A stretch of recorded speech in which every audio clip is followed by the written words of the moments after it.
कि अगर security lapse हुआ है तो आप प्रधानमंत्री हैं, आपके पास सरकार है, गृह मंत्री आपका दोस्त है, जय शाह का पप्पा अमित शाह, एसपीजी उसके अंडर में है। आप जांच करा करके देख लीजिए कि कहां लैप्स हुआ है।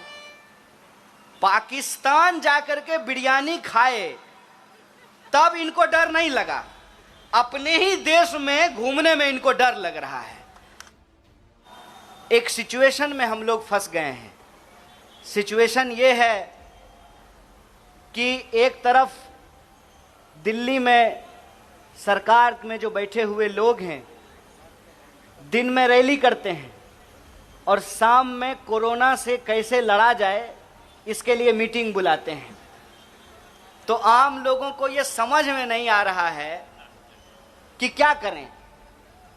फिल्म स्टार फिल्म बना रहे हैं, पॉलिटिकल लीडर भाषण दे रहे हैं, बड़ी बड़ी रैलियां कर रहे हैं और आम आदमी को कहा जा रहा है कि आप घर में बैठ करके कोरोना से लड़िए।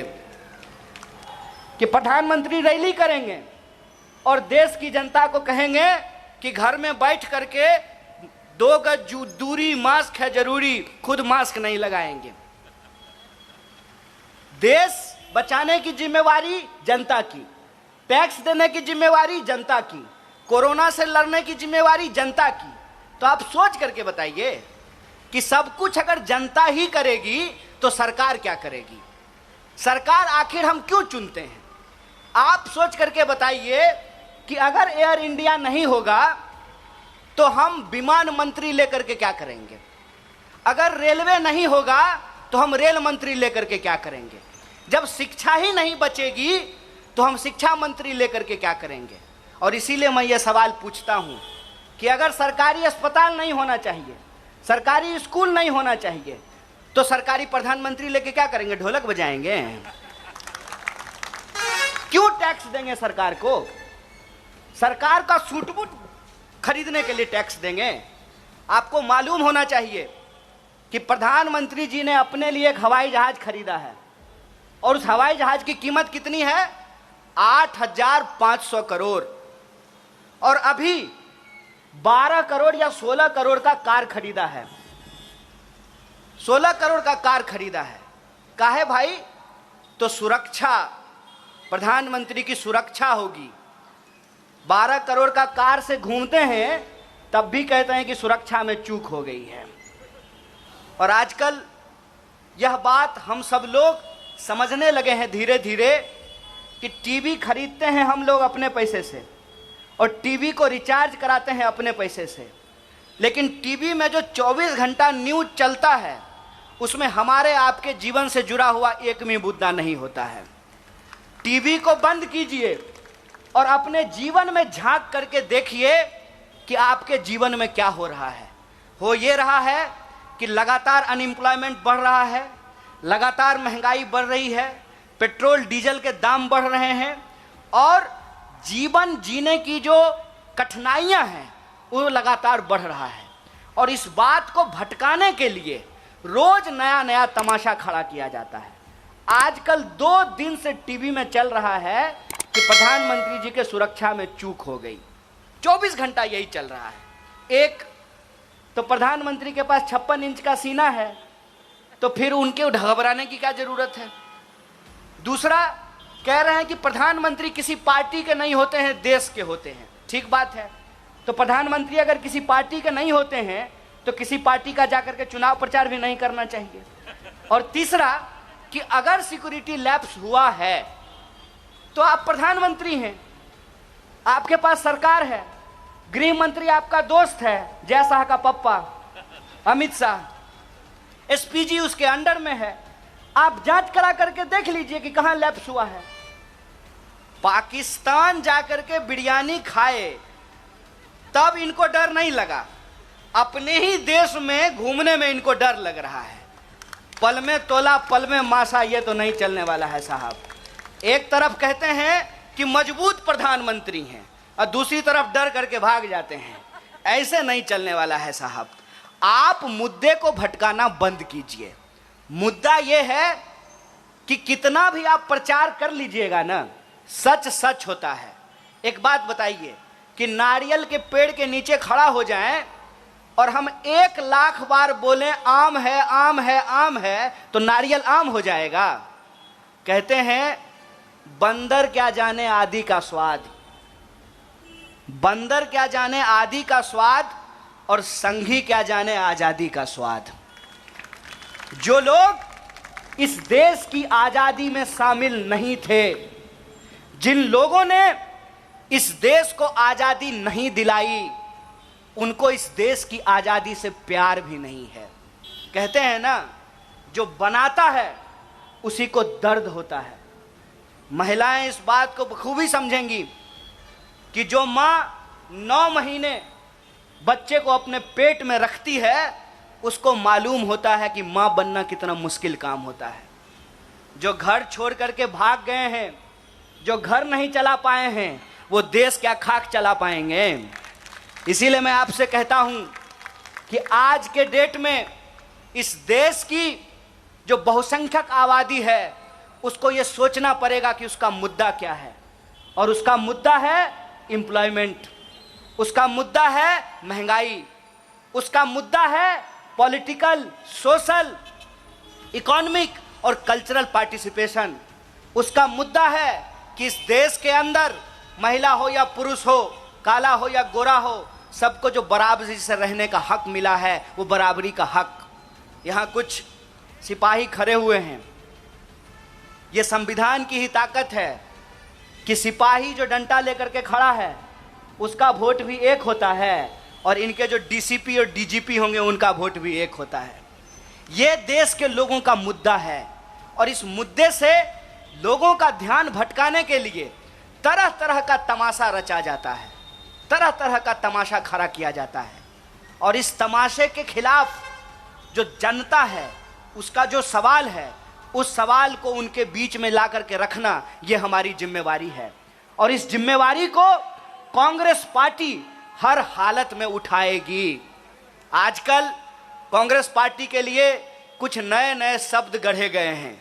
जैसे मैं जब आ रहा था तो मुझे किसी ने कहा कि टुकड़े टुकड़े का पोस्टर लगा दिया है।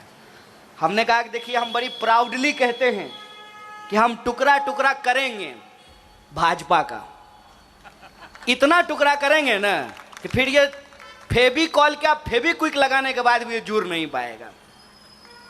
और ये जितनी कोशिश कर लें, ये 3 आरोप लगाते हैं मुख्य रूप से। एक, हिंदू विरोधी होने का, तो मेरा तो नाम कन्हैया है।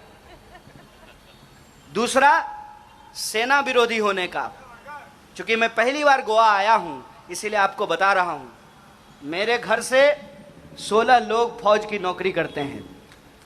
और तीसरी बात जो मैं कर रहा था, जिसकी वजह से मैं कांग्रेस पार्टी का ये खेस अपने कंधे पे रखा हूं, मैं ऐसे परिवार से आता हूं जिस परिवार को स्वतंत्रता सेनानी का पेंशन मिला करता था।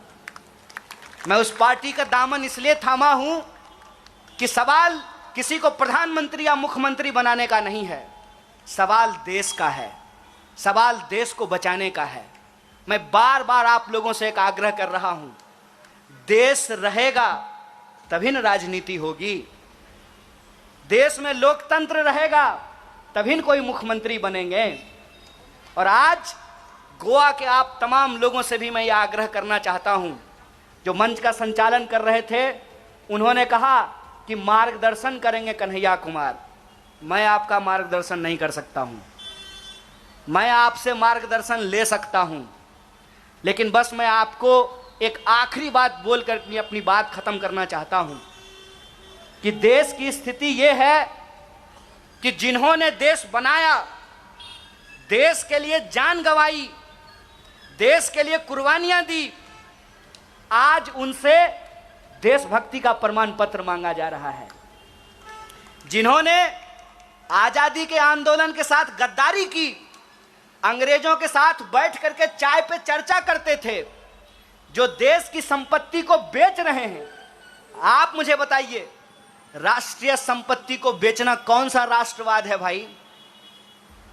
आज ये जो उल्टी गंगा बहाई जा रही है, एक तरफ वो लोग हैं, एक तरफ कांग्रेस पार्टी है जो कहती है रघुपति राघव राजा राम, पतित पावन सीताराम, ईश्वर अल्लाह तेरो नाम, सबको सन्मति दे भगवान। दूसरी तरफ वो लोग हैं जो इंसान को इंसान से बांट रहे हैं, धर्म के नाम पे इंसान को आपस में लड़ा रहे हैं और देश का जो असली मुद्दा है उसको गुमराह कर रहे हैं। ऐसे सिचुएशन में आपको और हमको ये तय करना पड़ेगा कि अगर कोई बीमारी है तो बीमारी का ऑपरेशन किया जाता है। अक्सर हमसे लोग ये सवाल पूछते हैं कि क्या विकल्प है, भाजपा का क्या विकल्प है। मैं कहता हूं बीमारी का विकल्प नहीं, इलाज होता है, और भाजपा का इलाज कांग्रेस है, इस बात को याद रखिएगा। और ये बात सीधे तौर पे लोगों के दिमाग में नहीं जाए तो डाइवर्जन क्रिएट किया जाता है। बस मैं आप लोगों की याददाश्त के लिए एक बात कहना चाहता हूं। आप मुझे बताइए कि दीदी पहली बार मुख्यमंत्री कैसे बनी थी, याद कीजिएगा। माननीय अरविंद जी पहले बार मुख्यमंत्री कैसे बने थे, याद कीजिएगा। तब कांग्रेस पार्टी ने यह तय किया कि भाजपा को रोकने के लिए जो भाजपा विरोधी पार्टियां हैं, हम उनके साथ मिलेंगे, उनके साथ समझौता करेंगे और भाजपा को रोकेंगे। और गोवा में जहां कांग्रेस पार्टी भाजपा को रोक सकती है तो वहां सब आ गए, हम भी खेलेंगे, हम भी खेलेंगे। इसीलिए मैं आपसे आग्रह करना चाहता हूं, सवाल किसी को मुख्यमंत्री बनाने का नहीं है, सवाल किसी को प्रधानमंत्री बनाने का भी नहीं है। सवाल यह है कि इस देश का जो पॉलिटिकल कल्चर है, इस देश की जो डेमोक्रेसी है, जो डेमोक्रेसी इस देश के बहुजनों को ना सिर्फ राजनीतिक अधिकार देती है बल्कि सामाजिक और आर्थिक अधिकार भी देने की प्रवृत्ति रखती है, देने का पॉलिटिकल विल पावर रखती है। आप जानते हैं तमाम तरीके के जो पॉलिसीज हैं, जो भागीदारी का सवाल है, वो कांग्रेस पार्टी की सरकारों में लागू किया गया है। अगर आप बचाना चाहते हैं तो मैं आप तमाम लोगों से ये आग्रह करना चाहता हूं, इधर उधर की बात में मत फंसिए। प्रचार प्रचार होता है, इतिहास को याद कीजिए। और इतिहास वही है कि अगर कांग्रेस पार्टी कोंकणियों के स्वाभिमान के लिए लड़ सकती है, गोवा के लिबरेशन के लिए लड़ सकती है, गोवा को स्टेटहुड दिला सकती है, तो गोवा को जो आज का सवाल है अनएम्प्लॉयमेंट और महंगाई, उसका भी हल कर सकती है, उसका भी निदान कर सकती है। इसी आशा और उम्मीद के साथ कि हम लड़ेंगे अपने हक और अधिकार के लिए, हम लड़ेंगे अपनी आज़ादी की सुरक्षा के लिए, हम लड़ेंगे अपने संविधान की रक्षा के लिए और इसको हर कीमत में बचाएंगे। क्योंकि हमारा ये मानना है कि जो बिगाड़ने वाला होता है, बचाने वाला उससे बड़ा होता है। बेचने और बचाने की लड़ाई में बचाने वालों की जीत होगी। इसी आशा और उम्मीद के साथ आप तमाम लोगों को धन्यवाद कहते हुए, शुक्रिया अदा कहते हुए मैं अपनी बात को खत्म करूंगा। जय हिंद, जय गोवा।